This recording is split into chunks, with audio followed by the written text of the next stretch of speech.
도쿄올림픽 탁구 혼합복식 결승전에서 중국의 선수가 일본의 패해 은메달을 획득했지만 중국에서는 이 패배를 비애국적으로 몰아가고 있어 올림픽 성적에 대한 중국 선수들의 압박감이 그 어느 때보다 더 크다고 합니다.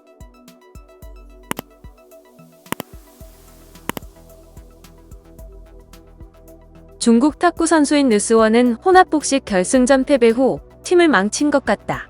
정말 죄송하다고 눈물을 흘리며 사과까지 했으며 시신도 전 국민이 이번 결승전을 기대하고 있었다.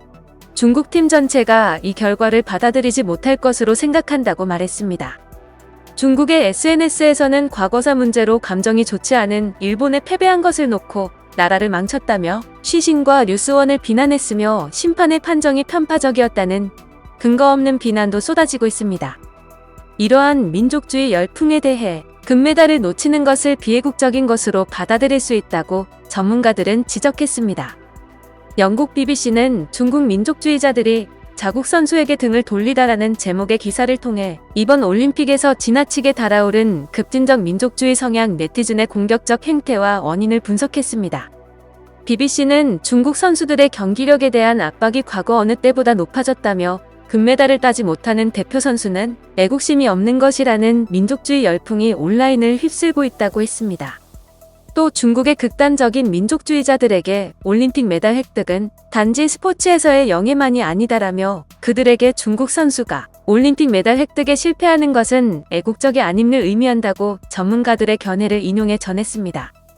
네덜란드의 한 전문가는 중국의 일부 민족주의자들에게 올림픽 메달 집계는 국가의 존엄성을 보여주는 것으로 금메달을 놓친 것은 국가를 실망시키고 배신하는 것으로 받아들여진다고 말했습니다.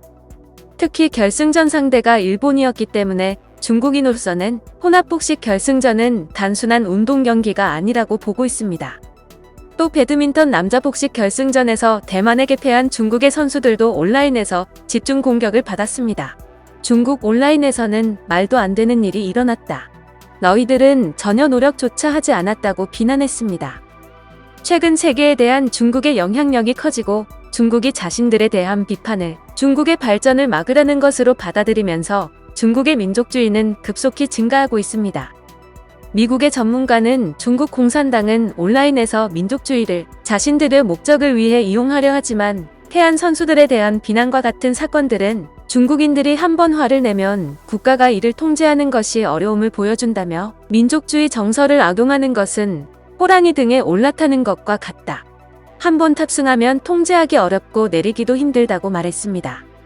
이번 올림픽이 지난달 1일 중국 공산당 100주년 축하 행사에서 시진핑 국가주석이 중국이 외세의 괴롭힘을 당하는 시대는 끝났다고 도전적인 연설을 한 직후 열리는 바람에 민족주의 정서가 한층 더 고조됐다는 분석도 있습니다. 영상을 시청해주셔서 감사합니다. 여러분의 좋아요, 구독은 큰 힘이 됩니다. 지금까지 뉴스킹이었습니다.